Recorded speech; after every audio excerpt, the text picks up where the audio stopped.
नमस्कार, OHE series में आपका स्वागत है। इस वीडियो में हम बॉन्डिंग के बारे में जानेंगे कि बॉन्डिंग हम ओएचई में जब ओएचई करते हैं तो बॉन्डिंग का क्या उपयोग है, बॉन्डिंग क्यों करते हैं।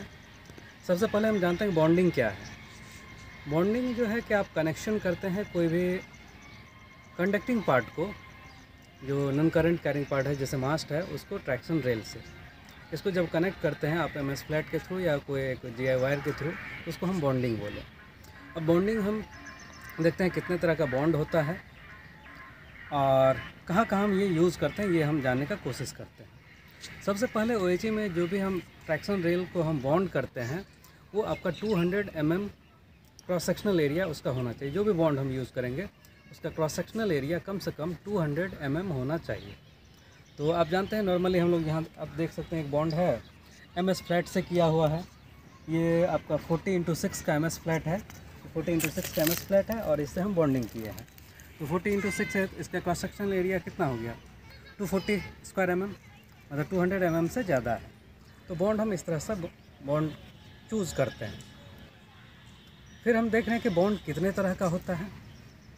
तो हम नॉर्मली जो ट्रैक्शन रेल में जो हम बॉन्ड यूज़ करते हैं, तो सबसे पहले हम देखते हैं अलग अलग तरह का बॉन्ड होता है। जैसे कि लॉन्गिट्यूडनल बॉन्ड है, यहाँ पर एल बॉन्ड जिसको हम कहते हैं। तो बॉन्ड अलग अलग डिफरेंट टाइप ऑफ बॉन्ड जानने से पहले ये हमें जानना ज़रूरी है कि बॉन्ड हम किस रेल में करें। दो तरह का रेल होता है, एक सिग्नल का रेल है, दूसरा ट्रैक्शन रेल है। ट्रैक्शन रेल का मतलब है जिससे कि हमारा रिटर्न करंट पास होता है, ठीक है।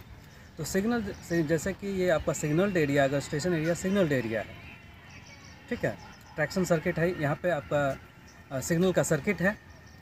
तो वहाँ पे हम देख रहे हैं कि वो ट्रैक, वो रेल जिसमें से सिग्नल का करंट पास नहीं होता है, वो रेल हमारे लिए यूज़ होता है जिससे कि हम अपना ओएचई का रिटर्न करंट पास करवा सकें। उसको हम ट्रैक्शन रेल बोले। तो ट्रैक्शन रेल को हम क्या करते हैं, कंटिन्यूटी प्रोवाइड करने के लिए हम कनेक्ट करते हैं। तो जहाँ पे जैसे कि एक रेल है, ये आया है और यहाँ इधर दूसरा रेल है, ये क्या है, फिश प्लेट के थ्रू कनेक्टेड है। तो इसको कंटिन्यूटी हम प्रोवाइड करें। हम फिश प्लेट का हम कंटिन्यूटी हम नहीं मान के चलते हैं कि ये कंटिन्यूस नहीं है, इससे हम अलग से बॉन्डिंग करते हैं। तो यहाँ पे हम क्या करते हैं, लॉन्गिट्यूडनल बॉन्ड डालते हैं जिसको एल बॉन्ड बोलते हैं। ये लॉन्गिट्यूडनल बॉन्ड है। और बॉन्ड जब भी हम अटैच लगाएंगे तो बॉन्ड यहाँ देखिए, तो ये हम क्या करते हैं, बॉन्ड जब हम लगा रहे हैं तो बोल्ट के जीआई बोल्ट के थ्रू लगाते हैं। ये आपका 16x50 है, ठीक है, 1650 बॉन्ड, ये बोल्ट जिसको बोलते हैं।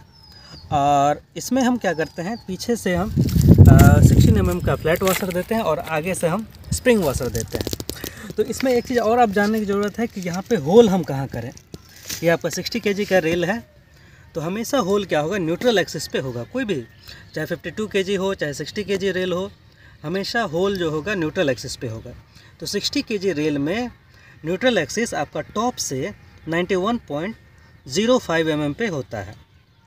क्लियर है, 91.05 और नीचे से आप जाइएगा तो 80.95, ये न्यूट्रल एक्सिस है। वहाँ पे आप ड्रिल करेंगे, आप ड्रिल बिट से फिर चैम्परिंग करेंगे और फिर आप बॉन्ड लगाएंगे। तो ये हो गया आपका L bond. L bond clear है। फिर हम देख रहे हैं कि स्ट्रक्चर, जितना स्ट्रक्चर होते हैं, जैसे ओएचई मास्ट है, तो ये स्ट्रक्चर एफओबी है, सबको हमको ट्रैक्शन रेल से बॉन्ड करना जरूरी होता है। तो यहाँ एक आप देख सकते हैं ट्रैक्शन रेल से ओएचई मास्ट का बॉन्डिंग किया है। ये स्ट्रक्चर बॉन्ड है। तो स्ट्रक्चर में आप देख रहे हैं यहाँ से एमएस फ्लैट से किया हुआ बॉन्ड, और बीच में एक जो है 20 mm का एक लूप बनाते हैं। ये 20 mm उसका डाया होता है, जो लूप देते हैं स्ट्रक्चर बॉन्ड में 20 mm का एक लूप होता है। इससे हम बॉन्डिंग करें तो जितना भी आप देख रहे हैं, जितना मास्ट होगा सबका बॉन्डिंग किया हुआ होगा, उसको हम स्ट्रक्चर बॉन्ड बोल रहे हैं। स्ट्रक्चर बॉन्ड क्या होता है, मान के लिए हम इसको छुए हुए, ठीक है, इस समय क्या होगा कि इंसुलेटर में कोई फॉल्ट हो गया, तो फॉल्ट हो गया तो करंट क्या होगा, मास्ट के थ्रू ग्राउंड हो जाएगा, ट्रैक्शन रेल में चला जाएगा। और अगर बॉन्डिंग नहीं रहेगा तो जो भी इसको छुए रहेगा वो इलेक्ट्रिक्यूट हो जाएगा, ठीक है। तो ये एक चीज़ हो गया आपका structure bond. Structure bond clear हो गया, आपका एल बॉन्ड क्लियर है। अब हम लोग देख रहे हैं ट्रांसवर्स बॉन्ड। ये जैसे सिग्नल एरिया है, ये देखिए, ये ट्रैक का पार्ट है जहाँ ग्लूड है लगा हुआ, जो सिग्नल डिपार्टमेंट इंस्टॉल करता है ग्लूड। ठीक है। तो ग्लूड जब करता है तो यहाँ पे वो लोग क्या करता है, एक बॉन्ड लगाता है। ये देखिएगा आप, ये देखिए वायर से है, ये एक बॉन्ड करता है, ठीक है। तो हम लोग क्या करते हैं, इसके बदले यहाँ पे जेड बॉन्ड लगाते हैं, जिसको इम्पीडेंस बॉन्ड भी हम कहते हैं। जेड बॉन्ड, इम्पीडेंस बॉन्ड जिसको कह रहे हैं। ये भी आप क्या करिएगा, निगेटिव ट्रैक जो ट्रैक्शन रेल है, traction rail to traction rail हम करते हैं। जो सिग्नल का रेल है उसको हम टच नहीं करते हैं, ठीक है। ग्लूड इंसुलेटर का काम किया और हम negative rail to negative rail हम अपना बॉन्डिंग कर दिए, जेड बॉन्ड, जिसको हम इम्पीडेंस बॉन्ड भी बोले। ये क्लियर है। अब हम लोग देख रहे हैं दूसरा बॉन्ड। तो अभी तक हम लोग देखें लॉन्गिट्यूडनल बॉन्ड देखें, जेड बॉन्ड देखें, स्ट्रक्चर बॉन्ड देखें। अब हम जानना चाह रहे हैं कि जब दो या दो से ज़्यादा ट्रैक है, ठीक है, दो या दो से ज़्यादा अगर ट्रैक है तो हम वहाँ पे क्या करते हैं, इंटर ट्रैक बॉन्ड लगाते हैं। मतलब कि अगर दो लाइन है तो उसका तो पहले लाइन का नेगेटिव रेल जो ट्रैक्शन रेल है और दूसरे लाइन का ट्रैक्शन रेल, हो सकता है तीसरा भी है तो उसको भी कनेक्ट करेंगे। सबके ट्रैक्शन रेल को आपस में कनेक्ट करते हैं। और ये आपका जो ट्रैक सर्किटेड एरिया है, ट्रैक सर्किटेड एरिया में ये 100 मीटर के इंटरवल में आपका इंटर ट्रैक बॉन्ड लगेगा। 100 मीटर याद रखिए। सिग्नल्ड एरिया जो ट्रैक सर्किटेड एरिया है वहाँ पे 100 मीटर के इंटरवल में आपका इंटर ट्रैक बॉन्ड लगेगा। लेकिन जैसे हम आउटसाइड ट्रैक सर्किटेड एरिया जाएंगे तो सेक्शन में होता है कि दोनों आपका ट्रैक्शन रेल ही होता है, तो वहाँ पे हम क्या करते हैं, आपका इंटर ट्रैक बॉन्ड 350 मीटर के इंटरवल पे होगा, 350 मीटर, ठीक है। ये एक हो गया। अब हम देख रहे हैं कि जहाँ अनवायर्ड पार्ट है, जैसे कि हमारा ये वायरिंग हुआ है, जैसा कि ये बफर लाइन ही देखें तो वायरिंग एक पार्ट में जाकर ख़त्म हो जा रहा है। तो जहाँ पे ख़त्म हो जाएगा वायरिंग, उसके बाद 50 मीटर तक हम बॉन्डिंग करेंगे। फ्यूचर एक्चुअली इसको हम फ्यूचर स्कोप की तरह लेकर चलते हैं कि 50 मीटर तक हम बॉन्डिंग करेंगे, चाहे उसमें लॉन्गिट्यूडनल बॉन्ड देना हो या इंटर ट्रैक बॉन्ड हो। उसके बाद हमारा वहाँ पे इंटर रेल बॉन्ड दे के ख़त्म कर देंगे। अब बात करते हैं हम गार्डर ब्रिज की। आप जानते हैं कि जो भी ब्रिज है उसमें गार्डर लगा होता है, अलग कोई गार्डर ब्रिज होता भी है, कुछ गार्डर का नहीं, बहुत सारे ब्रिज में गार्डर नहीं होता। तो जिस ब्रिज में गार्डर लगा होगा, दो या दो से ज़्यादा गार्डर होगा, तो उसमें बॉन्डिंग क्या क्या होगा। तो गार्डर ब्रिज में पहला बॉन्ड क्या होगा, आपका गार्डर टू गार्डर बॉन्डिंग होगा और सब दो दो होगा। फिर गार्डर टू रेल आपका बॉन्ड होगा और सबका जो भी बॉन्डिंग हम बता रहे हैं सबका cross section area 200 square mm से कम नहीं होना चाहिए, ठीक है। गार्डर टू रेल हो गया। इसके अलावा आप वहाँ पे क्या करिएगा, गार्डर टू एक अर्थपीट आप बॉन्डिंग दीजिएगा,